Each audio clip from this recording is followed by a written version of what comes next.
नेपाल की राजधानी काठमांडू में प्लेन क्रैश हादसे में 18 लोगों की मारे जाने की खबर है। त्रिभुवन इंटरनेशनल एयरपोर्ट पर क्रैश हुए इस विमान में उड़ान भरने के कुछ क्षणों के बाद ही यह हादसा हो गया।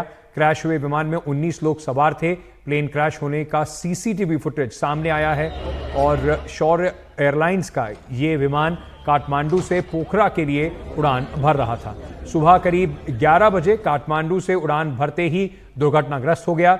वहां राहत और बचाव का कार्य जारी है। न्यूज एजेंसी पीटीआई के मुताबिक पायलट को अस्पताल में भर्ती कराया गया है।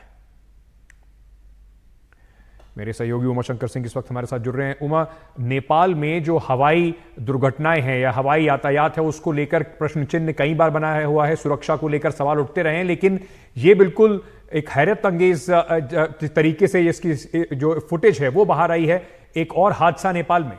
जी बिल्कुल, लगातार हम अपने दर्शकों को सीसीटीवी फुटेज के जरिए दिखा रहे हैं कि किस तरीके से त्रिभुवन एयरपोर्ट से उड़ान भरते ही एक क्षण के भीतर ही ये जो विमान है वो गोता लगाता है और ज़मीन से जा टकराता है। सबसे अहम बात है इस मामले में जानकारी आई है कि विमान में तकनीकी खराबी पहले से थी और उस तकनीकी खराबी को दुरुस्त करने के लिए इसको काठमांडू से पोखरा ले जाया जा रहा था। और न सिर्फ ले जाया जा रहा था बल्कि इसमें जो 19 लोग सवार थे वो तकनीकी कर्मचारी थे इसी एयरलाइंस के, और उनको भी इसमें ले जाया जा रहा था, जिनमें से 18 की जो मौत है वो हो गई है और जो पायलट हैं वो अस्पताल में जीवन मौत से अभी जूझ रहे हैं। तो जो आपने कहा कि नेपाल में बार बार इस तरह के हादसे होते रहे हैं, दरअसल देखिए नेपाल में जो राजनीतिक अस्थिरता का जो दौर है लगातार चल रहा है। 13 साल में 16 सरकार बदल गई है। किसी का जो ध्यान है वो इस तरह के सेक्टर पे नहीं है कि जिस तरह से नियम कायदों को मजबूत किया जाए। और जो घरेलू उड़ानों के लिए जो एयरलाइंस आती हैं, जो कि पुराने विमानों के जरिए अपने एयरलाइंस को चलाती है, कोई एक प्लेन के जरिए चलाती है, कोई 2 प्लेन के जरिए। अगर सॉरी की बात करें तो सिर्फ तीन प्लेन का फ्लीट था,